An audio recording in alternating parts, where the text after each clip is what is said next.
है ये सोनम वांगचुक? कौन है ये एक शिक्षाविद है। कोई शिक्षाविद नहीं है, ये चाइना का एजेंट है। अब अगर भारत सरकार हमारे लिए कुछ नहीं कर रहा है तो अगली बार वो आए तो हम उनको रास्ता दिखाएंगे, हम रोकेंगे नहीं, हम जान क्यों दे जब हमारा कोई संरक्षण नहीं हो। सोनम वांगचुक वही इंसान है जिसने एक बात कही थी कि अगर लद्दाख की तरफ से चाइना भारत पर अटैक करता है तो आप चाइना का समर्थन कीजिएगा। अफवाह उड़ाई जा रही है कि सोनम वांगचुक जो है वो बहुत बड़े साइंटिस्ट हैं। तो मुझे एक फाइल बताई जाए कि भारत में एज अ साइंटिस्ट उन्होंने भारत के लिए क्या बनाया। কে এই সোনম ওয়াংচুক? তিনি কি সত্যি একজন সিনিয়র এজেন্ডা নাকি একজন দেশপ্রেমিক শিক্ষাবিদ? জাস্ট একটা ছোট্ট ভিডিও ক্লিপ আর তারপরই হাজার হাজার মানুষের বিচার। সোশ্যাল মিডিয়ায় ঠিক এরকম একটা ভিডিও রাতারাতি ভাইরাল হয় এই সোনম ওয়াংচুক স্যারের বিরুদ্ধে। সেখানে দাবি করা হয় তিনি নাকি স্পষ্ট বলেছেন চীন যদি আবার ভারতবর্ষে প্রবেশ করে আমরা তাদেরকে আটকানোর পরিবর্তে তাদেরকে রাস্তা দেখিয়ে দেবো। আর এই শর্ট ক্লিপের কোন রকমের যাচাই বাছাই না করেই অনেকেই তাকে চীনের এজেন্ডা এবং দেশদ্রোহী বলতে দুবার ভাবেনি। কিন্তু প্রশ্ন এখানে ভিডিওটি কি আদৌ সম্পূর্ণ ছিল নাকি সত্যের একটা অংশ কেটে বিষয়টি এমন ভাবে পাবলিক করা হয়েছে যেটা সম্পূর্ণটাই তার বিরুদ্ধে যায়। সোনম ওয়াংচুক যিনি জন্মগ্রহণ করেন 1966 সালে লাদাখে। ছোটবেলায় তার গ্রামের আশেপাশে কোনো রকমের স্কুল ছিল না, তাই জীবনের প্রথম 9 বছর তার মায়ের কাছে লাদাখীয় ভাষায় পড়ালেখা করেন। এরপর তিনি একটা শ্রীনগরের স্কুলে ভর্তি হন। পরে 1987 সালে তৎকালীন রিজিওনাল ইঞ্জিনিয়ারিং কলেজ যা বর্তমানে এনআইটি শ্রীনগর থেকে মেকানিক্যাল ইঞ্জিনিয়ারিং এ বিটেক ডিগ্রি অর্জন করেন। শুধুমাত্র ইঞ্জিনিয়ারিং করেই তিনি বসে থাকেন। 2011 সালে ফ্রান্সের ক্রিয়েটার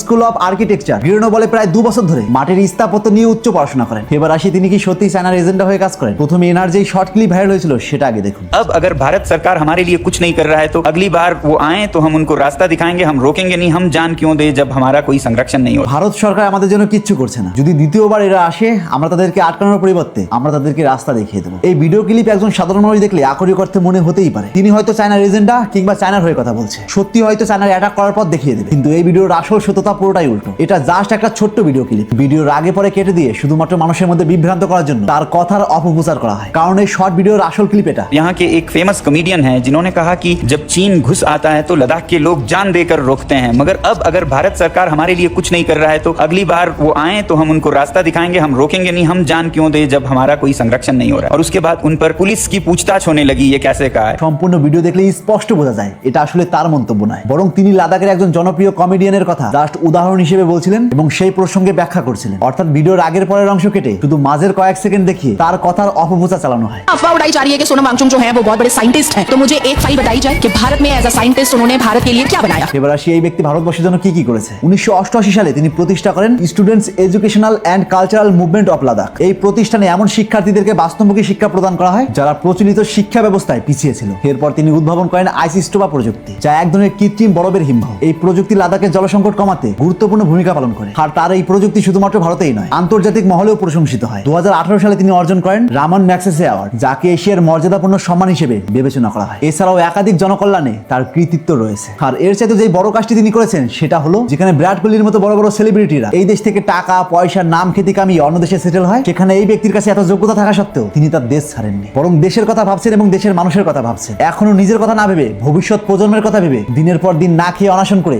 মরতে বসেছিলেন। আর যারা বলছেন এই আসলে অনাশন নয় বরং নাটক করছে, তো তাদেরকে বলছি আপনাদের কি কমন সেন্স বলতে কিছু নেই? মস্তিষ্কের জায়গায় কি অন্য কিছু আছে? যদি একটু পরপর সে খেয়ে আসতো তবে তার ওজন কমলো কি করে? মাঝে মাঝেই ডাক্তার এসে কেন চেক আপ করতো? তার তো সবল দেহের স্লোগান তোলার কথা। একজন মানুষ সম্পর্কে কিছু না জেনে শুনে তাকে কুমন্তব্য করা বন্ধ করুন। আজ শিক্ষিতরা রাস্তায় মার খাচ্ছে আর অশিক্ষিতরা যোগ্য মর্যাদা পাচ্ছে, আর এটাই রিয়েলিটি। তাই আজ থেকে চোখ খুলুন আর এরকম ইন্টারেস্টিং ভিডিও প্রতিনিয়ত পাওয়ার জন্য তাপস এক্সপ্লোরার পেজটিতে ফলো দিয়ে রাখুন।